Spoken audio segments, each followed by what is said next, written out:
사도행전 2장 42절 말씀, 42절부터 47절.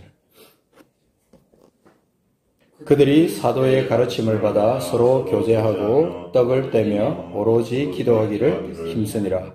사람마다 두려워하는데 사도들로 말미암아 기사와 표적이 많이 나타나니 믿는 사람이 다 함께 있어 모든 물건을 서로 통용하고 또 재산과 소유를 팔아 각 사람의 필요를 따라 나눠주며 날마다 마음을 같이하여 성전에 모이기를 힘쓰고 집에서 떡을 떼며 기쁨과 순전한 마음으로 음식을 먹고 하나님을 찬미하며 또 온 백성에게 칭송을 받으니 주께서 구원받는 사람을 날마다 더하게 하시니라. 아멘.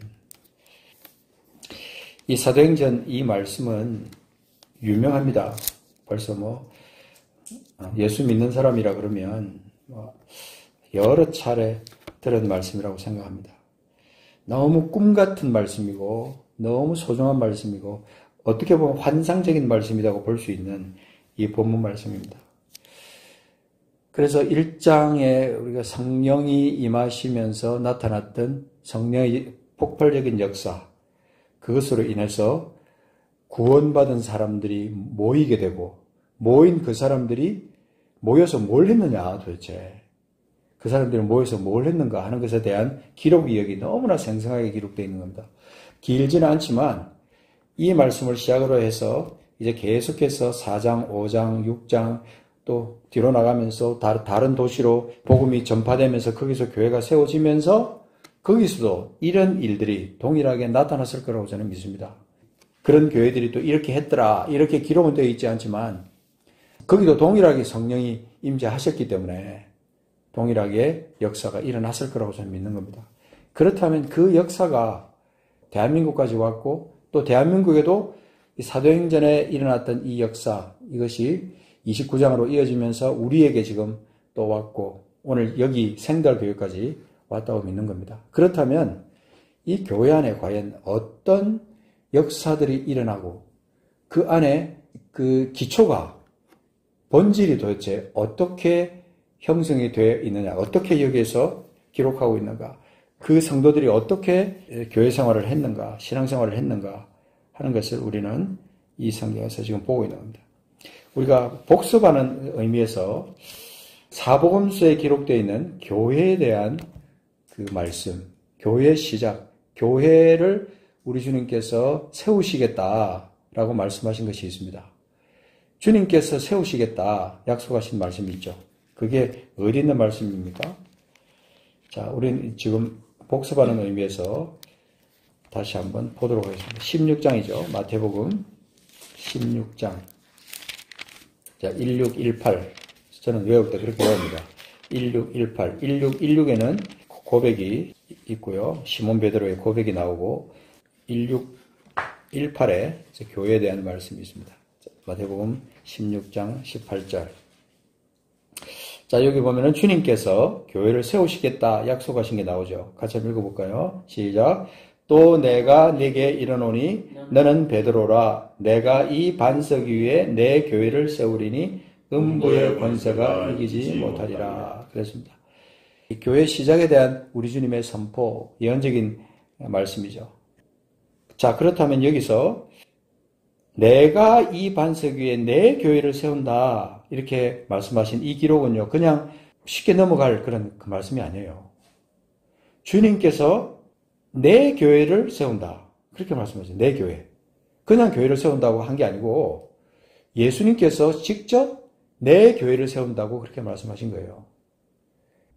주님께서 내 교회를 세운다고 했을 때 그렇다면 그 교회의 머리는 반드시 그 주님이시라는 거죠. 예수 그리스도께서 교회의 머리가 되신다는 것입니다. 그리고 교회에 모인 사람들의 고백은 어떠해야 하는가 하는 것을 말할 때, 자, 우리가 이왕 마태복음 시험장을 찾았으니까, 자, 고백은 어떤 고백이 되어야 되느냐? 어떤 기초, 어떤 고백이 되어야 되느냐? 자, 16절에 보면, 시몬 베드로가 대답하여 이르되, 주는 그리스도시요, 살아계신 하나님의 아들이십니다. 이 고백이에요.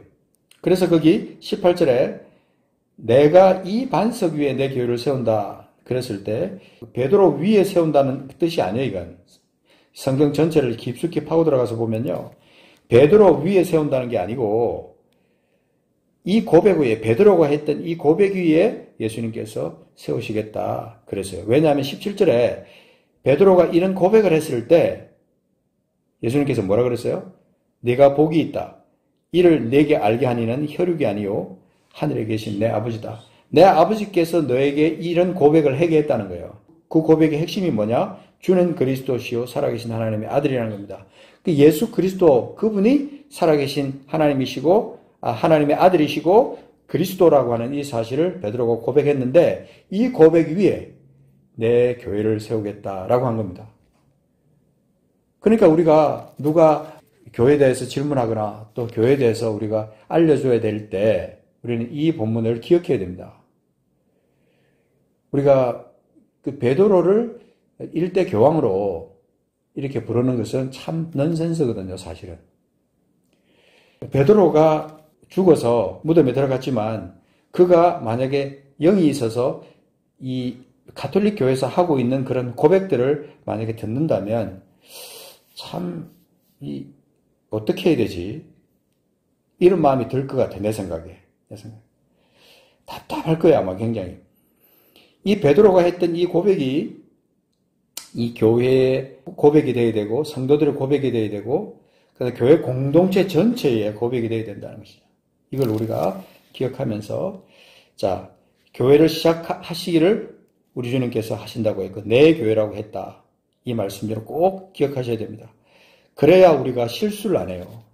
교회를 놓고 주님의 교회로 생각 안 하고 자꾸 엉뚱하게 사람의 교회처럼 생각해서 사람이 머리가 되려고 하고 사람이 그 교회를 좌지우지하려고 하는 그런 일들이 우리 가운데 너무나 많은 거예요.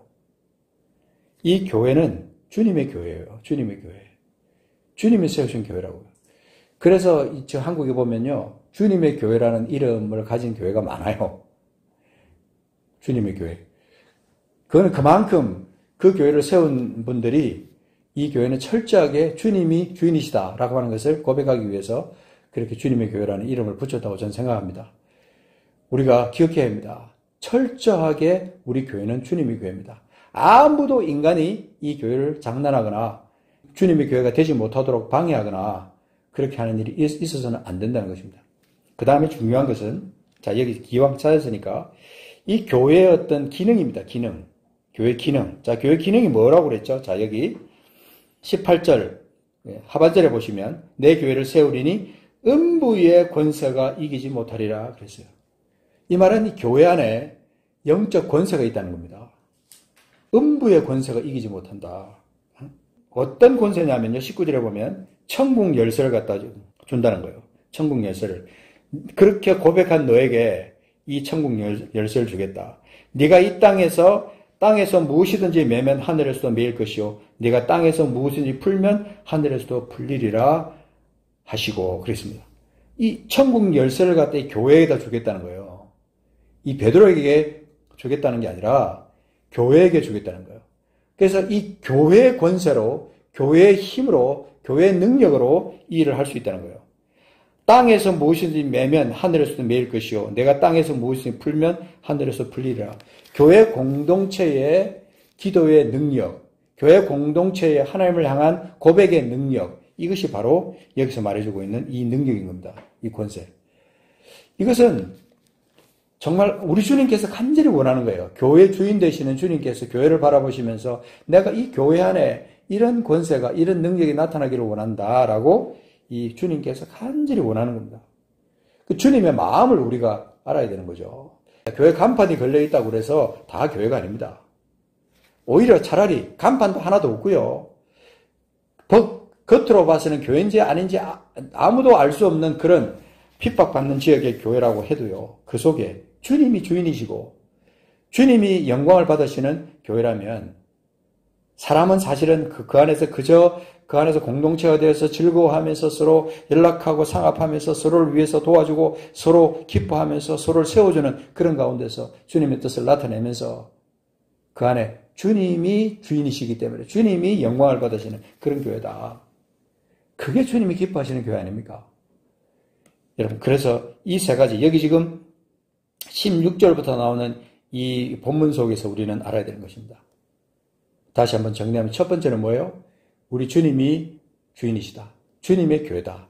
그 다음에 거기에 모인 사람들의 교회 공동체의 고백은 뭐냐? 주는 그리스도시요 살아계신 하나님의 아들이십니다. 철저하게 주님을 높이는 겁니다. 그 고백이. 예수 그리스도가 뒷전이 되고요. 예수 그리스도가 배제되는 그런 교회는요. 교회라고 말할 수 없어요. 아무리 화려하게 지어졌다 해도, 아무리 많은 사람이 모였다고 해도, 아무리 많은 헌금이 들어오고 나갔다고 해도요. 거기는 주님의 교회가 아닙니다. 교회가 아니에요, 그건 사실은. 교회라는 이름을 붙일 수가 없는 겁니다. 어쩌면은요, 자칫 잘못하면 사교단체로 바뀔 수가 있고요. 주님은 코너에서, 때로는 바깥에서 그저 바라만 보는 그런 모습이 될 수도 있다는 것입니다. 아주 슬픈 일이죠. 자, 그 다음에 교회를 생각할 때 중요하게 생각이 되는 건 뭐냐면, 아까 우리 집사님 기도할 때 나왔는데 피로 값주고 사셨다고 그러죠. 우리가 지금 기초적으로 다시 우리가 이제 복습하는 거예요. 피로 값주고 사셨다. 그 말씀이 어디 있을까요? 자, 요거는 기억을 하는 게 좋습니다. 사도행전 20장에 있습니다. 20장 2028. 2028에 보면, 자, 여기 보면은 교회에 대해서 딱 일러주고 있습니다. 그렇죠? 에베소 장로들에게 이 바울 사도가 이제 고별 설교를 합니다. 고별 설교를 하면서 그들에게 부탁하는 그런 내용의 메시지입니다. 28절 읽어보겠습니다. 시작. 여러분은 자기를 위하여, 사도행전 20장 28절. 자, 여러분은 자기를 위하여 또는 온 양떼를 위하여 삼가라. 성령이 그들 가운데 여러분을 감독자로 삼고 하나님이 자기 피로 사신 교회를 보살피게 하셨느니라 그랬어요. 자기 피로 사신 교회. 이 표현은 그만큼 교회가 소중하다는 겁니다. 돈으로 산 교회도 아니고, 돈으로 지은 교회도 아니고, 사람이 많이 모여서 사람으로 가득 차 있는 그런 교회라고 할지라도요, 주님의 피로 사신 자기 자신의 교회. 근데 여기 보면 또 특별한 표현이에요. 예수님이 자기 피로 사신 교회라고 하지 않고 하나님이 자기 피로 사신 교회라고 그렇게 말했어요. 이건요, 우리 하나님의 계획 안에 이 교회가 있었다는 겁니다. 예수님이 십자가에서 죽으시고 다시 사신 그런 역사 가운데 우리 주님께서 주님의 피를 통하여 주님께서 한 공동체를 세워서 그 공동체를 통하여 죽음의 권세를 이기고 죄의 권세를 이기는 일을 하겠다라고 하시는 의미로 주님께서 예수 그리스도의 피 흘림을 통해서 교회를 세우신 거예요. 그래서 오늘 여기에 그렇게 말하는 겁니다. 하나님이 자기 피로 사신 교회라고 그렇게 말합니다. 저는 이 말씀을 읽을 때마다 두렵고 떨려요, 사실. 내가 이 목회라는 것을 하는데 정말 주님이 자기 피로 사신 교회, 이 교회를 내가 지금 제대로 목회하고 있는가 하는 생각을 하는 거예요. 이 소중한 교회를, 이 놀라운 이 교회를 내가 목회를 하는데 소홀히 해서는 되겠는가? 내가 지금 제대로 하고 있는가? 이런 것을 제가 기도할 때마다 이렇게 생각을 해요. 자, 여기서 우리가 이 내용을 보면서 꼭 기억하시기 바랍니다. 마태복음 16장, 그 다음에 사도행전 20장. 사도행전 2028이라고 그랬어요. 자, 오늘 본문으로 들어가기 전에 우리가 다시 한번 복습하면서 교회의 머리가 예수 그리스도라고 하는 그 본문은 이 에베소서가요, 교회의 본질을 일러주고 있는 아주 중요한 성경이기 때문에 에베소서에 가보면 예수 그리스도께서 교회의 머리다라고 하는 것을 일러주고 있는 데가 있습니다. 1장에 있습니다. 어디에 있습니까?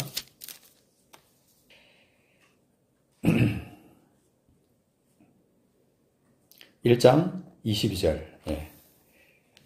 1장 22절에 보면 또 만물을 그의 발 아래에 복종하게 하시고 그를 만물 위에 교회의 머리로 삼으시니라. 그래서 교회는 그의 몸이니 그랬잖아요.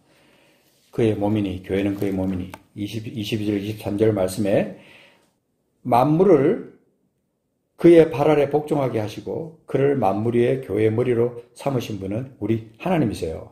사실은. 그래서 그 하나님께서 예수 그리스도를 그렇게 하게 하신 겁니다. 그래서 교회를 예수 그리스도를 머리로 두고 그분 안에서 만물을 충만하게 하시는 이 충만함이 머물도록 하는 그 충만함이 역사하게 만드신 그 기관이 바로 이 교회라는 겁니다. 그러니까 이 교회는요, 단순히 건물을 말하면 안 됩니다. 이 건물로 착각하는 일이 생기는 순간부터 이 교회의 생명력이 상실되어 버리는 거예요. 이 콘크리트 안에, 화려한 건물 안에 우리 주님이 계신다고 생각하면 착각인 겁니다. 우리 주님은 어디에 계십니까? 주님이 계신 곳은요, 우리예요, 우리 각자. 그죠? 우리 몸 안에, 우리 안에 우리 주님이 계신 겁니다. 우리가 사실은 각자가 우리 주님의 성전된 그런 상태이기 때문에 그 성전된 우리가 모여서 교회를 이루는 겁니다.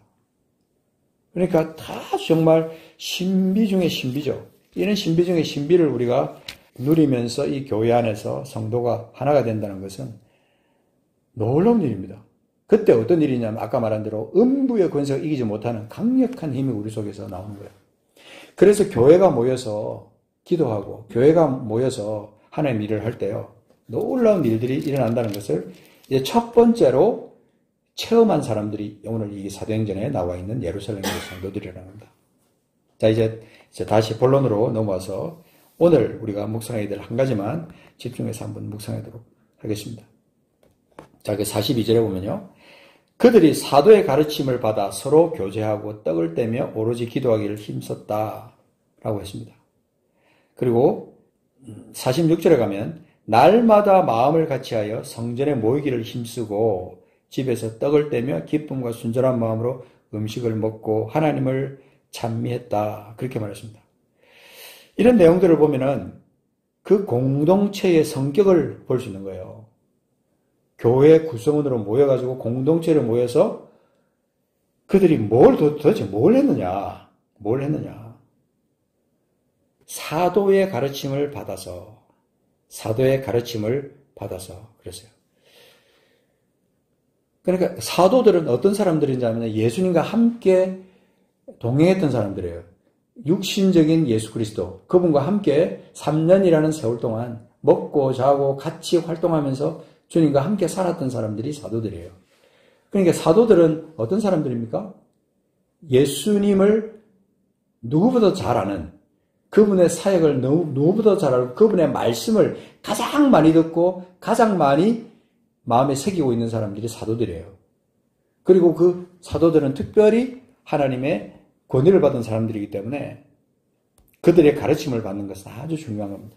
가르침을 받아서 예수님의 생애 동안에 예수님이 가르쳐 주신 것, 예수님이 행하셨던 것, 이런 것들을 계속해서 사도들의 가르침을 통해서 또 듣고 아마 어쩌면요 계속 반복해서 아마 들었을 거예요.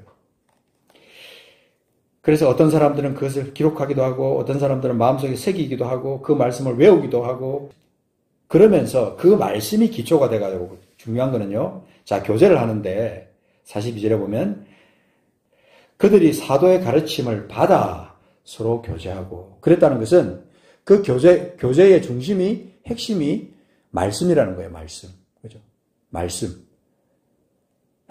우리가 교회에서 이렇게 모이면요.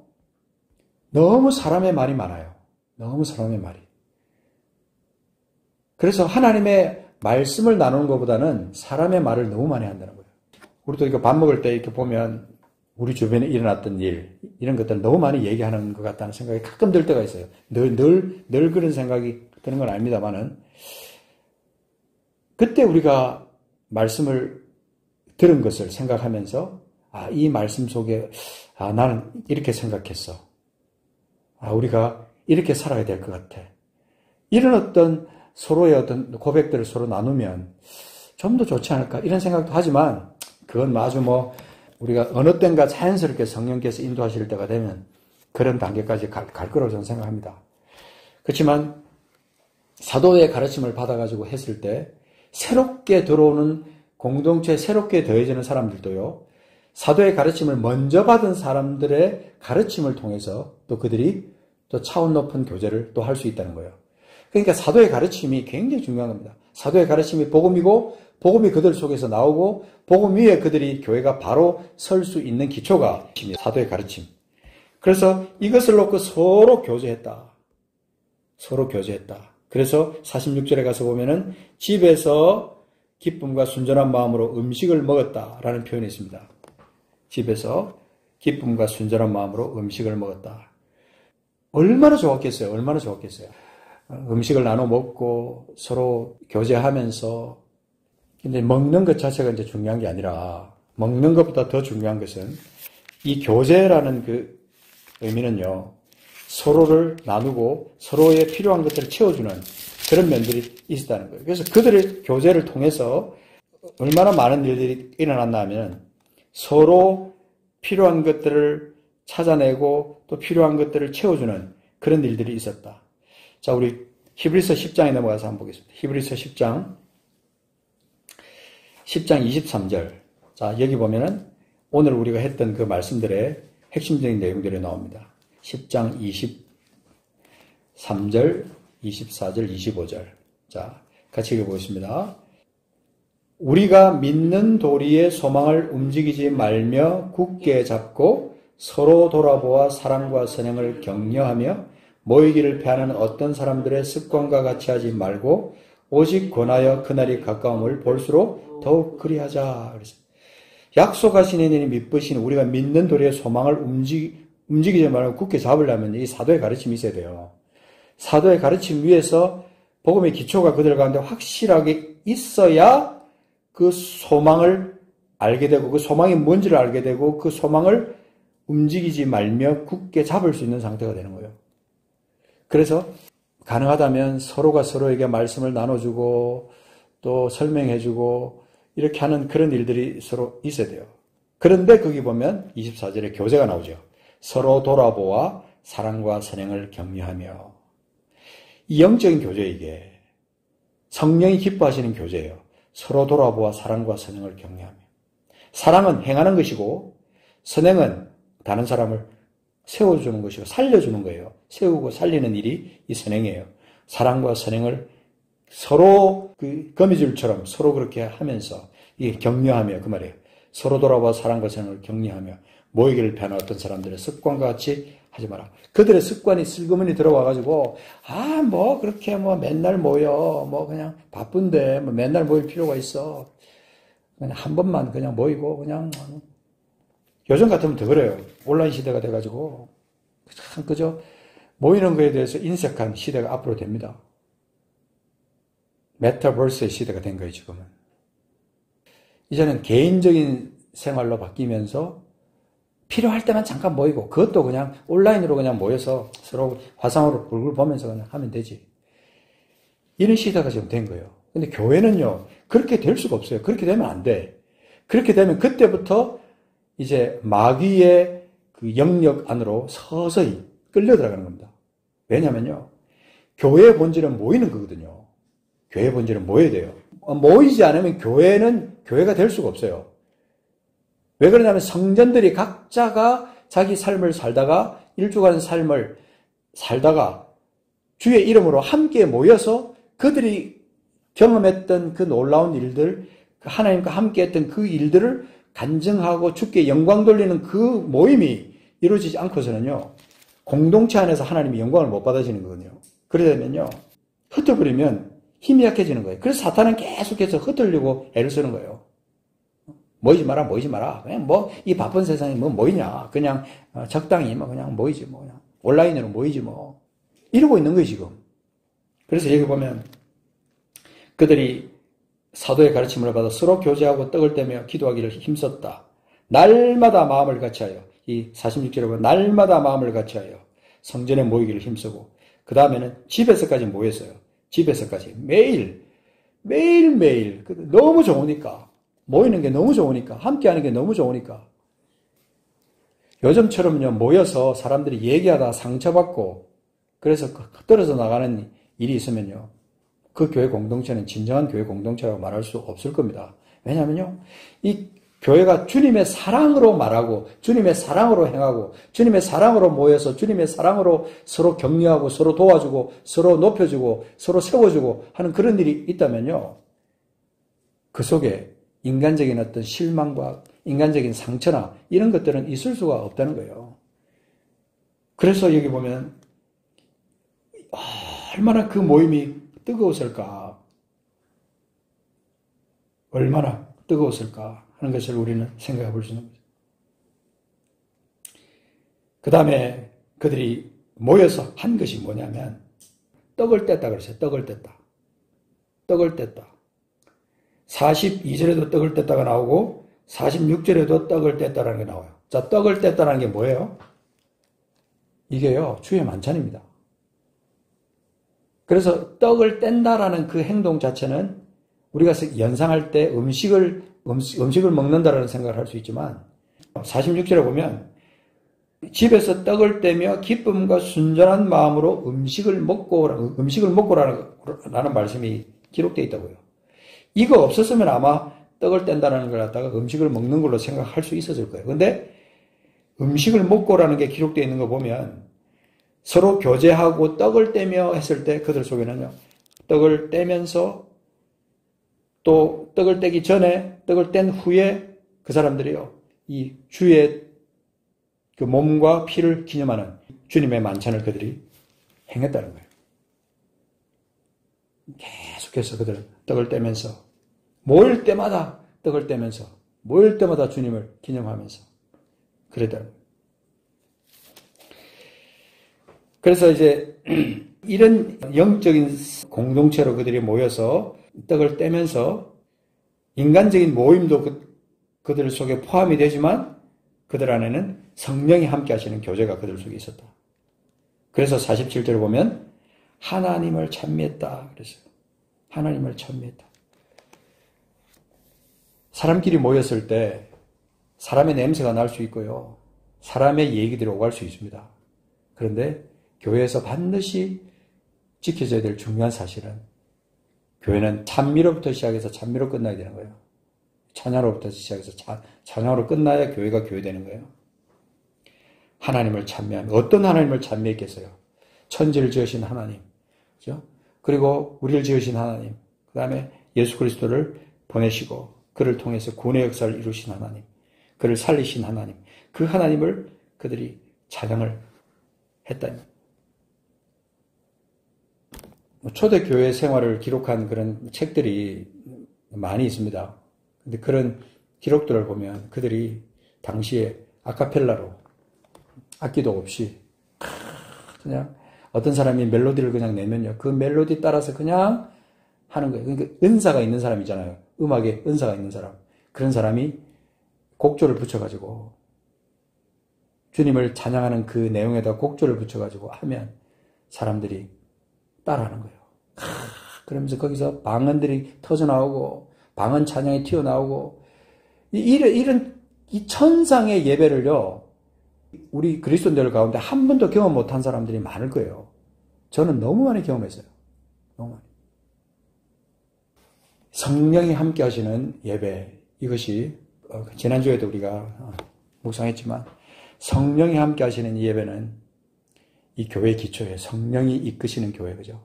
성령이 이끄시는 교회. 거기다가 사도의 가르침을 받아서 서로 교제하고 떡을 떼면서 오로지 그 다음에 뭐예요? 기도하기를 힘썼다. 영적인 액션입니다. 눈에 보이지 않는 거지만 기도는요, 파워가 있는 거예요. 그래서 교회 가서 기도하고 싶어서 서로 손잡고 기도하고 싶어서 서로 합심해서 기도하고 싶어서 문제가 있으면 교회에다 갖다 내놓고 교회에서 기도를 받고 싶어서 같이 기도하고 싶어서 막 이런 어떤 그 거룩한 욕심이 우리 속에 나오는 성도들, 이런 성도들이 모인 교회가 하나님이 기뻐하시는 교회예요. 저는 우리 교회가 지금 이제 시작하는 단계지만요, 뭐 역사야 오래됐지만 어쨌든 다시 시작하는 단계지만 우리 교회를 위해서 제가 기도할 때마다 그런 생각이 드는 거예요. 하나님, 이 교회가 그저 1년 사시사철 그냥 365일 동안 계속 기도하는 사람으로 끓이지 않도록 해주십시오. 기도의 집이 되게 해주십시오.